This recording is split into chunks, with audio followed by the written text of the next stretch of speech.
Shalom, selamat pagi. Mari awali hari ini dengan semangat baru dengan mendengarkan renungan pagi. Senin 4 Mei 2026. Mengenal Uriah Smith. Markus 13 ayat 10, tetapi Injil harus diberitakan dahulu kepada semua bangsa. Uriah Smith adalah salah satu tokoh terkemuka dalam gereja Masehi Advent hari ke-7 yang berperan besar dalam menyebarluaskan pekabaran kepada seluruh dunia melalui media cetak. Namun, perjalanan hidupnya tidaklah mudah. Sejak usia muda, ia harus mengalami amputasi pada kaki kirinya, tepat di antara paha dan lutut. Kondisi itu sendiri sudah sangat berat. Tetapi yang lebih menyakitkan adalah bahwa operasi yang berlangsung selama 29 menit itu dilakukan di meja dapur keluarga tanpa bantuan obat bius. Satu-satunya penghiburan yang ia rasakan hanyalah genggaman tangan ibunya.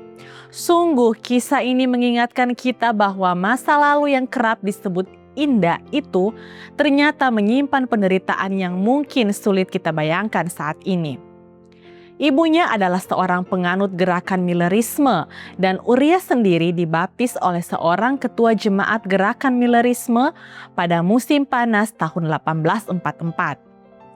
Harapan akan kedatangan Kristus pada bulan Oktober tahun itu meninggalkan kesan yang mendalam dalam dirinya.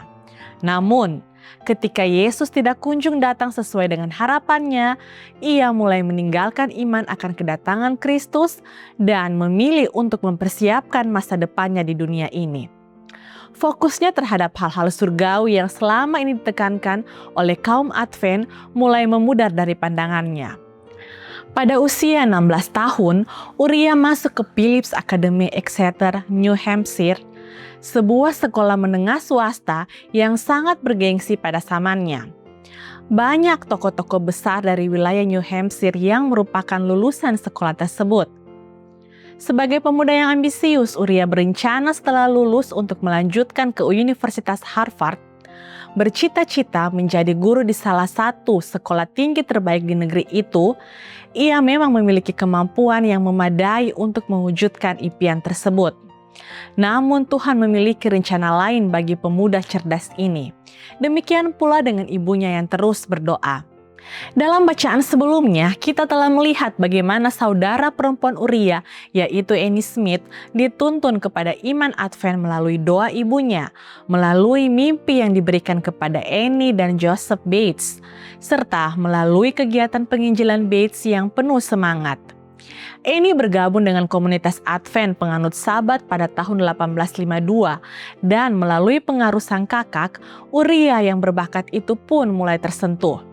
Akhirnya pada bulan September 1852, pemuda yang ketika itu berusia 20 tahun tersebut bersedia menghadiri sebuah pertemuan Advent. Di sanalah ia mendengar langsung James dan Ellen White menjelaskan alasan dibalik kekecewaan tahun 1844 serta keyakinan tentang Sabat hari ke-7. Ia membutuhkan waktu lebih dari 2 bulan untuk mendalami topik-topik tersebut secara sungguh-sungguh. Titik balik yang menentukan terjadi pada bulan Desember 1852 ketika ayahnya meninggal dunia. Berhadapan dengan realitas kehidupan yang begitu nyata, Uriah akhirnya menyerahkan dirinya sepenuh hati kepada Tuhan. Sejak saat itu Tuhan memakainya secara luar biasa. Tuhan, betapa kami bergumul dalam penyerahan diri sepenuhnya kepadamu. Tolonglah saya hari ini untuk menyerahkan seluruh hidup saya ke dalam tangan-Mu. Pakailah saya Tuhan untuk menjadi berkat bagi orang-orang di sekitar saya pada hari ini juga.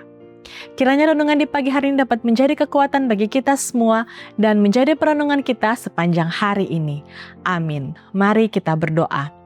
Bapa dalam kerajaan sorga, terima kasih untuk berkat-Mu kepada kami di pagi hari ini melalui nafas hidup yang masih boleh kami rasakan dan juga berkat melalui firman-Mu di pagi hari ini. Bapa, Engkau pimpin kami sepanjang hari ini dengan segala aktivitas kami, biarlah kehendak-Mu yang berkuasa atas kami. Inilah doa dan pengharapan kami Tuhan, dalam nama Yesus kami telah berdoa. Amin. Demikianlah renungan pagi hari ini.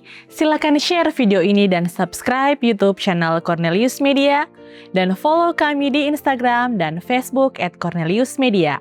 Tuhan memberkati kita semua dan sampai jumpa esok hari.